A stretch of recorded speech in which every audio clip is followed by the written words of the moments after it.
At sa buong mundo, ito ang balita.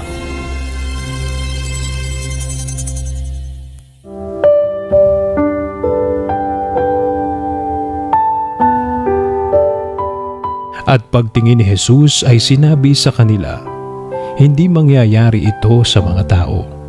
Datapwat sa Diyos ang lahat ng mga bagay ay mangyayari. Mateo 19:26.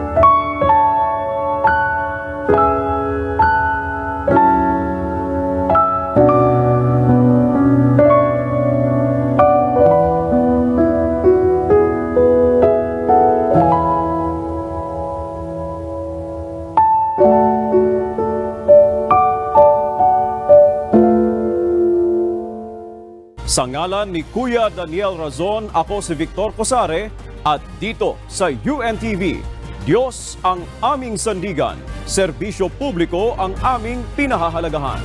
Magandang tanghali.